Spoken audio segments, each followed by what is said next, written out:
विद्यार्थी मित्रांनो, एकाग्र अकॅडमीमध्ये तुमचं सहर्ष स्वागत आहे. आपल्याला माहीतच असेल की परवा आता गट क पूर्व परीक्षा होणार आहे.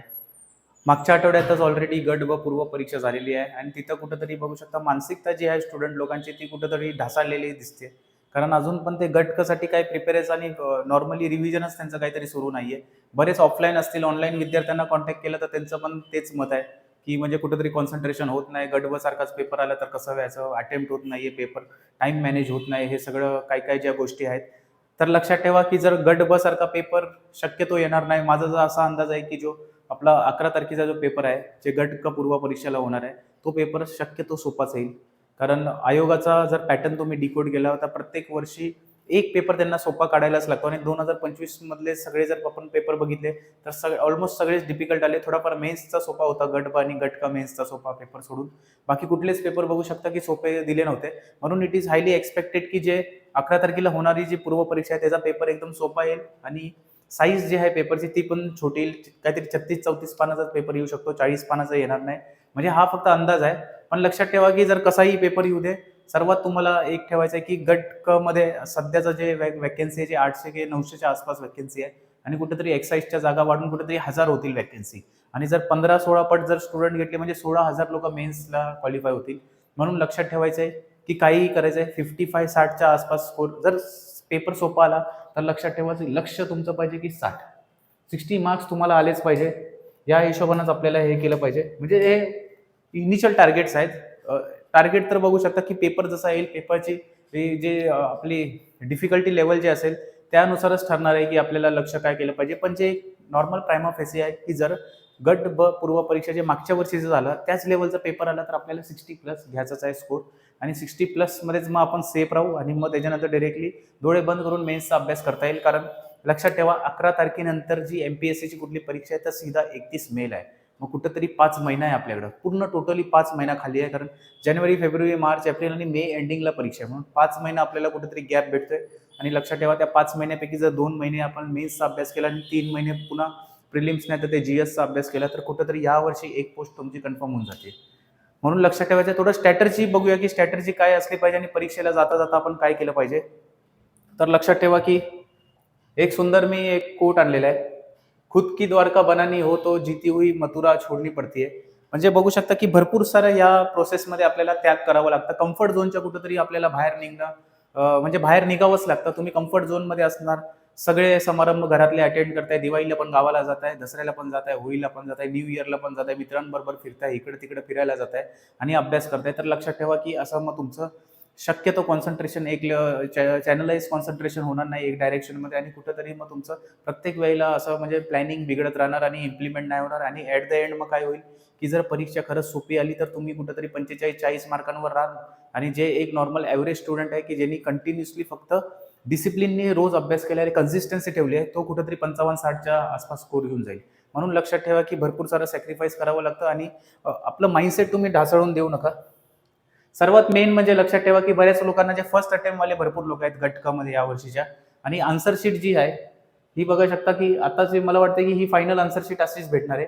हे तर आपल्याला बघू शकता की आपला कार्बन पेपर आहे, पिंक कलरची आन्सर शीट असते आणि शक्यतो आता ही लास्ट असेल कारण मार्च नंतर आपल्याला माहिती आहे की 5 ऑप्शनवाली आन्सर शीट येईल. त्यानंतर रोल नंबरमध्ये पण कुठेतरी बदलाव 7 नंबरवाले रोल नंबर येतील असं कुठेतरी आहे. तर एक नॉर्मली आन्सर शीटचं मी सांगतो की कसं काय करायचंय. लक्षात ठेवा की सर्वात पहिले काय काय घेऊन जायचंय. तर एक तुम्हाला सांगतो की सर्वात पहिले हॉल तिकीट, त्याच्यानंतर सर्वात मोठं ओरिजिनल आयडी कुठला पण, त्याच्यानंतर त्या आयडीची फोटोकॉपी आणि चौथा मेन म्हणजे black ball point pen, ink pen आणि हे सगळं घेऊन नको जाऊसा, जेल पेन पण, ब्लॅक बॉल पॉइंट पेन. आपल्या ह्या 4 गोष्टी आवश्यक आहेत पूर्ण एक्झामच्या दृष्टिकोनातून. येस.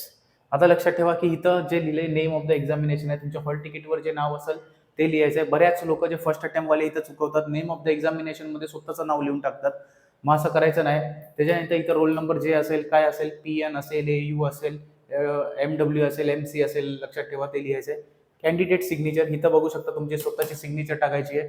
सब्जेक्ट कोड जे आहे 11-22. येस. रत्नागिरीचं लिंग गुणोत्तर पण 11-22 आहे, लक्षात ठेवायचं आहे. आणि गट बचं 11-21 काहीतरी होतं.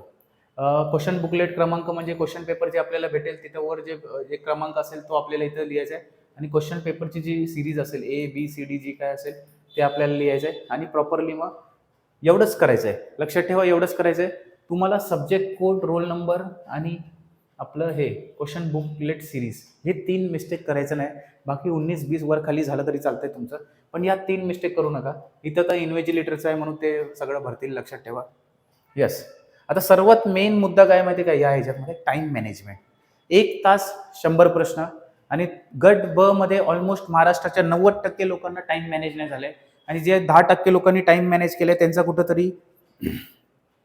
कुठंतरी बघू शकता टाइम मॅनेजमेंट जरी त्यांनी केलं असेल तरी त्यांनी तुक्के एवढे मारले की भरपूर सारे नेगेटिव्ह गेलेले आहेत. म्हणून ते त्यांना पण थोडंफार साशंकता आहे की स्कोर किती जाईल, कारण आन्सर की आलेला नाही आणि आन्सर की आल्यावरच तुम्ही, मला वाटतं की आन्सर की पण आली तरी पण चेक करू नका. 11 तारखेच्या पेपर नंतरच तुम्ही सर्व एकत्र चेक करा की काय होतं आणि मग तिथून मग पुढे डिसाईड करा की 31 मे ला तुम्हाला राज्यसेवा करायची आहे, 14 जूनची कंबाईनकडे सरकायचं आहे, 12 जुलैची गटकडे सरकायचं आहे की डायरेक्टली मेन्सचा अभ्यास करायचा जे आपल्याला मे महिन्यात होणार आहे. गट ब आणि गट क पूर्व परीक्षेची जी मेन्स होणार 2025 ची मे महिन्यात होणार आहे, त्या अनुषंगाने तुम्ही आपल्या आपल्या लेवलवर डिसिजन घ्यायचं आहे. लक्षात ठेवा पेपर जरी डिफिकल्ट गेला असेल गट बचा, गट कचाच तसाच जाईल असं नाहीये आणि एक एक्झामने स्वतःला जज करू नका, कारण लगेच 5-6 महिन्यात दुसरी परीक्षा आहेत. 12 जुलैपर्यंत तुम्ही, मला वाटतं जे फुल टाइम अभ्यास करतात आणि जे थोडंफार या प्रोसेसमध्ये आहेत मागच्या 2-3 वर्ष झालं, स्वतःला जज नका करू आणि कुठेतरी 6 महिने द्या स्वतःसाठी आणि मग त्याच्यानंतर सगळं मग जे काय आहेत आयुष्याचे डिसिजन ते तुम्ही 12 जुलै नंतरच घ्या शक्यतो. आणि टाइम मॅनेजमेंट लक्षात ठेवा की टाइम मॅनेजमेंट इज अ की आणि कसाही करा आणि टाइम मॅनेज तुम्ही करा. आणि सर्वात मेन म्हणजे 1 तास 100 क्वेश्चन आहेत आणि त्यात पण बघू शकता मॅथ्स रिझनिंगचे 20 क्वेश्चन आहेत आणि त्यात पण जॉमेट्रीचे क्वेश्चन यायला सुरू झालेली आहे. गट ब मध्ये जॉमेट्रीचे आपल्याला 3 क्वेश्चन दिसले, त्या अनुषंगाने बघू शकता ह्याच्यात पण आपल्याला जॉमेट्रीचे ते 3-4 क्वेश्चन दिसतील, म्हणून जॉमेट्रीचे जाता जाता फॉर्म्युलाज करून जावा सर्व. त्याच्यानंतर पॉलिटीचे आर्टिकल्स करा, कारण ऑर्थोडॉक्स टॉपिक्सवर आर्टिकल्स विचारले जाते, 349 आर्टिकल 8 असे कुठं कुठं काय काय विचारले जातात, म्हणून हे सगळे जाता जाता करून जावा. हेच हे जाईल आणि थोडंफार स्पीडमध्ये बघू शकता की पेपर सॉल्व्ह करण्याचा प्रयत्न करा. स्टॅटिक पेपरच येईल. सर्वात पहिले तर मी सांगितलं की पेपर आल्याबरोबर काय करायचं, 2 मिनिटं पहिले तुम्हाला जो पेपर भेटतो लास्ट पानावर जावा आणि इथं बघा की पेपरचा लास्ट पेज नंबर काय आहे. जर 40 असला तर पेपर लेंथी आहे, लक्षात ठेवा. 36ला एक नॉर्मली मॉडरेट आणि कुठेतरी 32 पानाचे पण पेपर येतात, तर लक्षात ठेवा 32चा पेपर आला तर लक्षात ठेवा की 1 लाईनर जास्त विचारली असतील असं तुम्ही डायरेक्टली गृहीत धरू शकता. आता एंडला तुम्हाला 2-3 टॉपिक अजून सांगून जातो जे व्हिडिओ बघतायत की नोबल अवॉर्ड्स वाचा. Times person of the year, times person of the year जे आहे तो प्रश्न येऊ शकतो. 100% मला शुअरिटी आहे. Times person of the year आणि अभिजात भाषा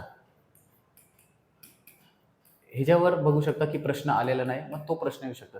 हे 3 भरपूर चर्चेत आहेत. नोबल अवॉर्ड्स, कारण पद्मश्री आणि या सगळ्या पद्म अवॉर्ड्सवर आलेले आहेत, साहित्य अकॅडमी अवॉर्ड्सवर प्रश्न येऊन गेलेले आहेत मेन्सला पण.